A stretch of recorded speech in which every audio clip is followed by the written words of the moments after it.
I'm taking a little meander, not through Elijah this time, but through the 7 signs of John.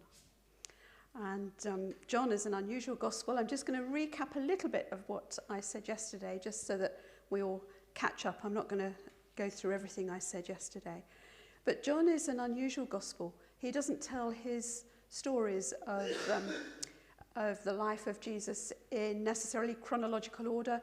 He doesn't include things that other gospel writers include, but he does include some things that they don't.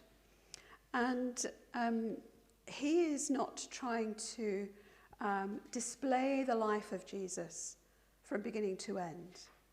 He is making a case to prove that Jesus is who he says he is, then and now.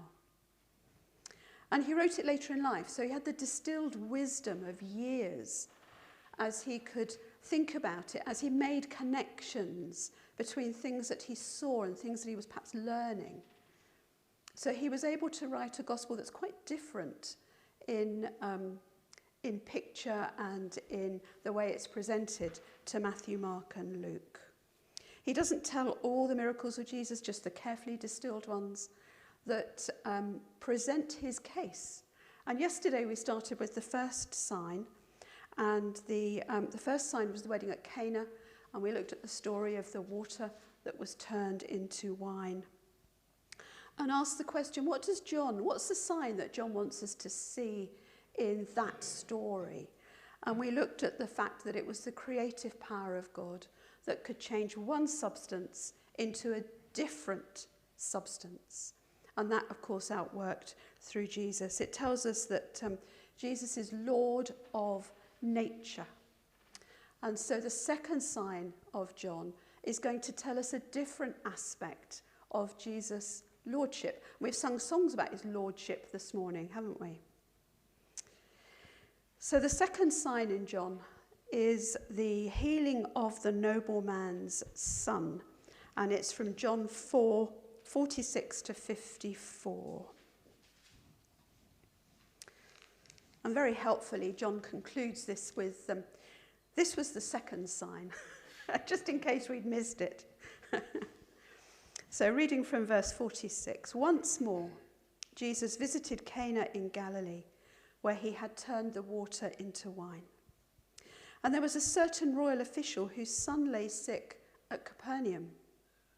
When this man heard that Jesus had arrived in Galilee from Judea, he went to him and begged him to come and heal his son, who was close to death. Unless you people see signs and wonders, Jesus told him, you'll never believe. The royal official said, Sir, come down before my child dies. Go, Jesus replied, your son will live. The man took Jesus at his word and departed. While he was still on the way, his servants met him with the news that his boy was living.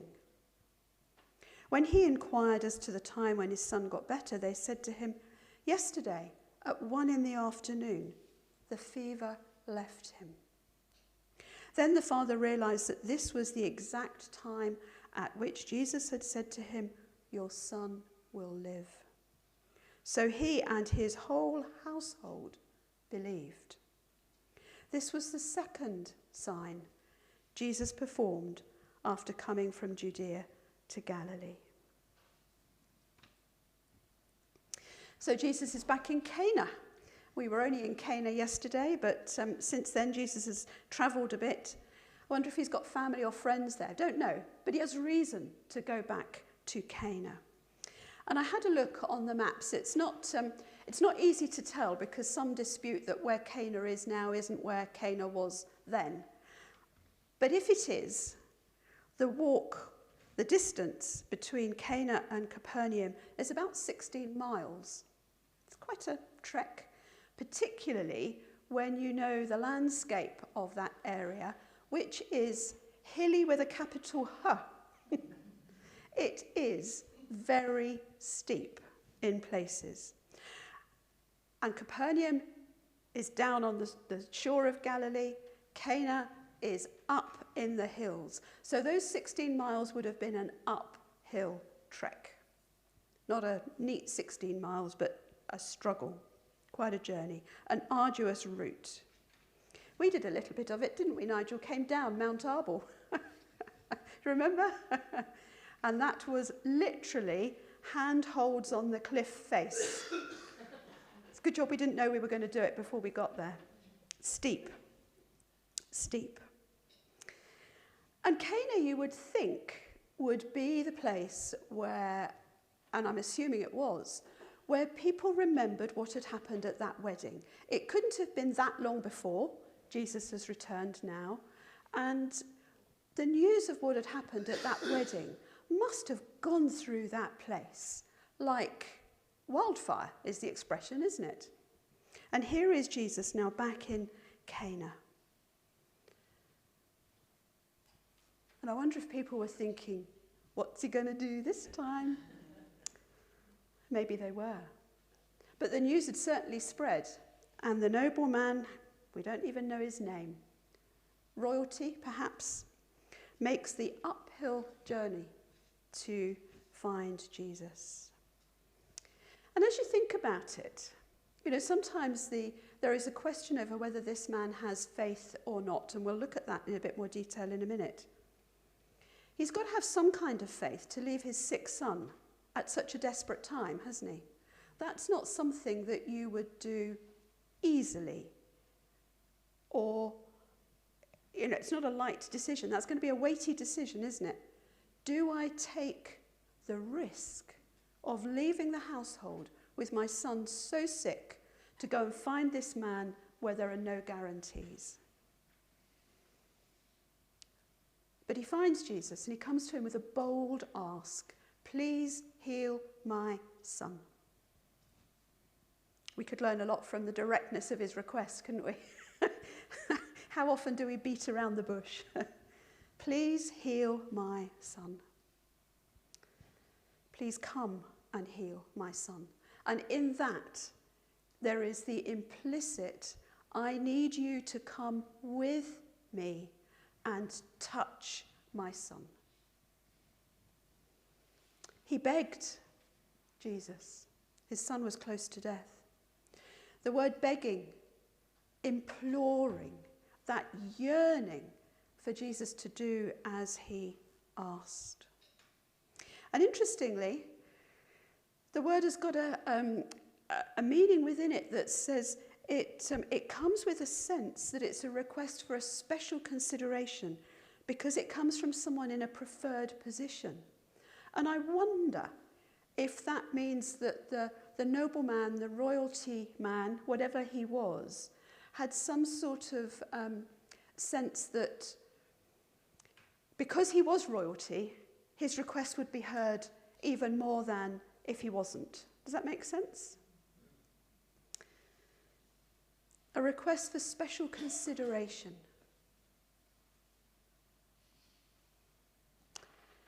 Jesus doesn't give any hint of any special relationship or any special consideration in his reply. And he doesn't even seem to give him, the nobleman, a direct answer. Because he says this thing about unless you, and it's not unless you, nobleman, it's unless you, it was a you that was directed to the crowd. Unless you see signs and wonders, you'll never believe. And this was in the place where there had been a sign and a wonder. How frustrating for him. And the signs and wonders that Jesus talks about are the kinds of signs that actually authenticate. They bring authentication. And so Jesus must be wondering why you've seen a sign. Why can't you see who I am? And the wonders, the kind of the magical marvels that make people go, wow. But that would have been the water to wine, wouldn't it? That would have been a wonder as well. So I'm not sure that whether he's criticizing unbelief or whether perhaps he is whether he is seeing that actually what they're looking for is more signs and wonders for their sake, not because they're thinking about who he is, but for the sheer kind of, I can go home today and say, I've seen another sign. And it's more about the thing that's going on rather than what it's instilling in the people what they're seeing about Jesus. Does that make sense? Where that belief that comes from seeing signs and wonders can begin to build and faith is instilled.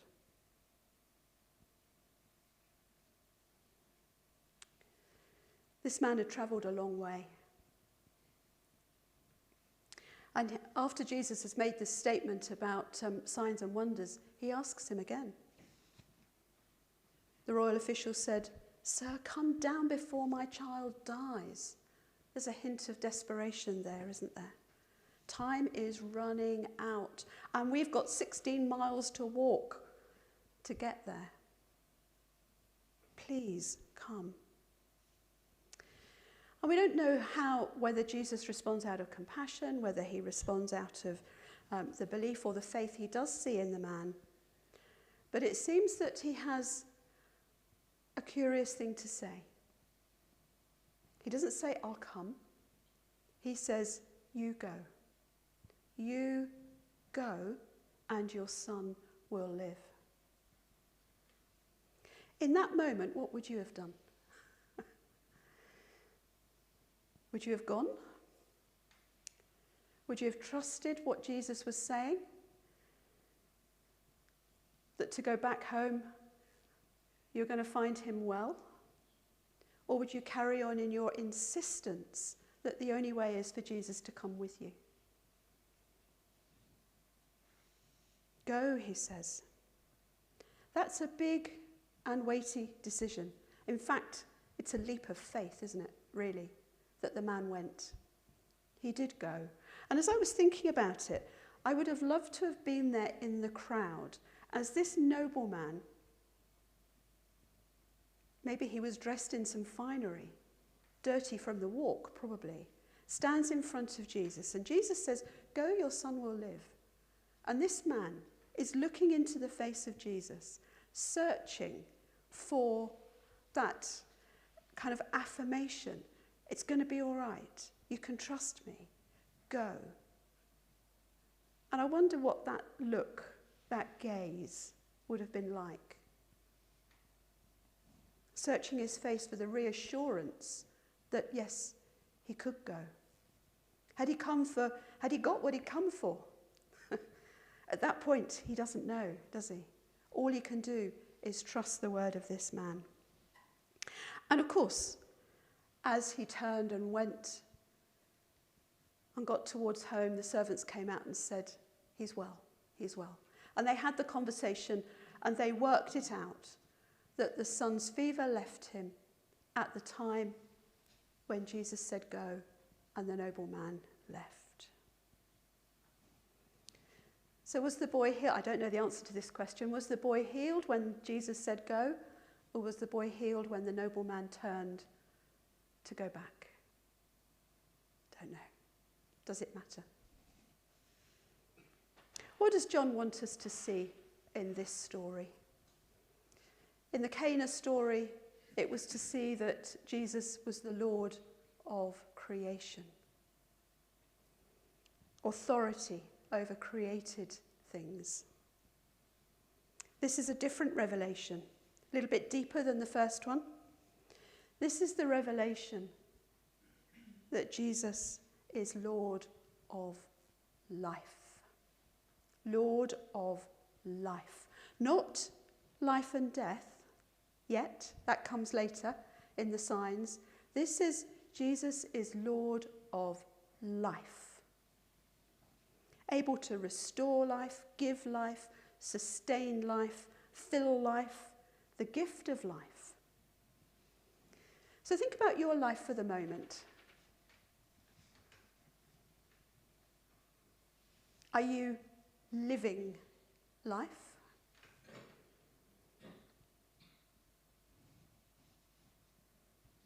Is life a struggle, a pain, a hurt?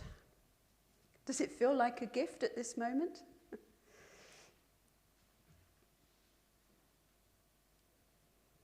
The gift of life is so fragile in some ways, isn't it? And yet there is an amazing strength to face the many battles that we face along the way. I don't think Jesus is promising life is perfect. He has that says that lovely thing in John 10:10, that Jesus promised life in abundance, life to the full, life to the fullest full. Is that a perfect life? And if your life isn't perfect, does that mean that life isn't full? Life isn't abundant? None of us, the truth is, none of us escape hardship, trials, illness, sorrow, grief, do we? None of us. None of us. To some extent or other. But the promise still applies. So how do we find abundant life in the midst of all that we are struggling with? What might look like that, get the words in the right order, what might that look like for you? Abundant life in the midst of what you are experiencing right now.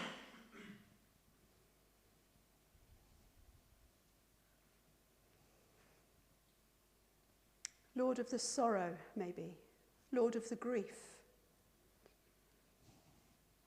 Lord of the independence. Lord of the will. Lord of the disappointments. Lord of the frustrations.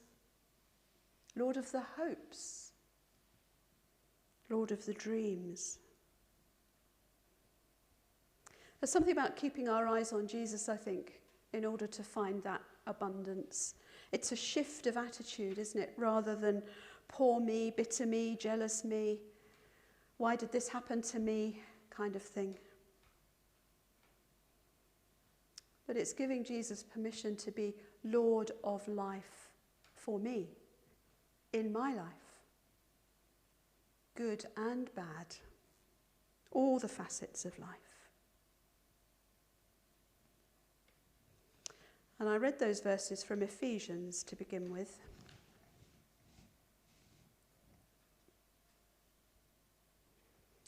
You let the world, which doesn't know the first thing about living, tell you how to live. You filled your lungs with polluted unbelief and then exhaled disobedience. We all did it, all of us, doing what we felt like doing, when we felt like doing it. But that's not how God left us. He's embraced us, it says. Immense in mercy, with an incredible love, he embraced us. He took us and made us alive in Christ. And that's a journey of discovery, isn't it? For all of us. Alive. What is it to be alive in Christ?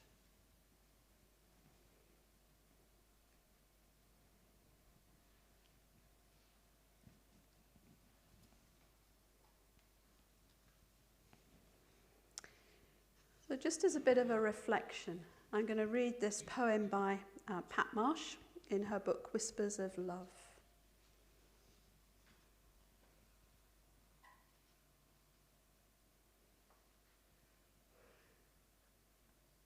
I'm just going to read it slowly with a few pauses. Help me, Lord, to lay my life before you.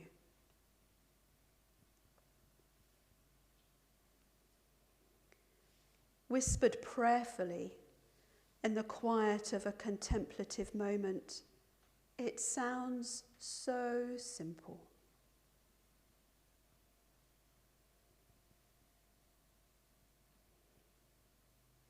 The philosophy of laying down my life for you sounds wonderfully attractive, if only I could do it.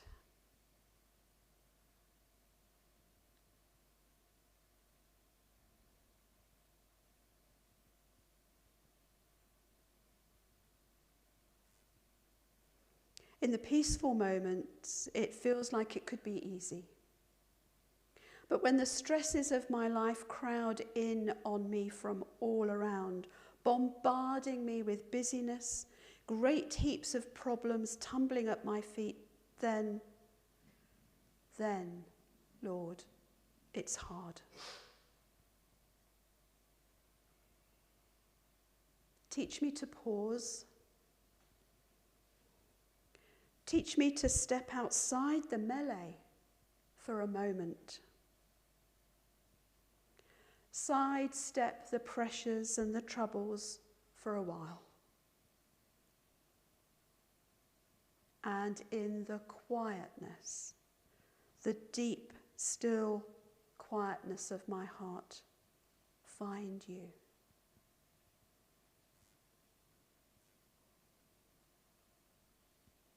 And know that laying my life before you is not the desperately difficult act it seems,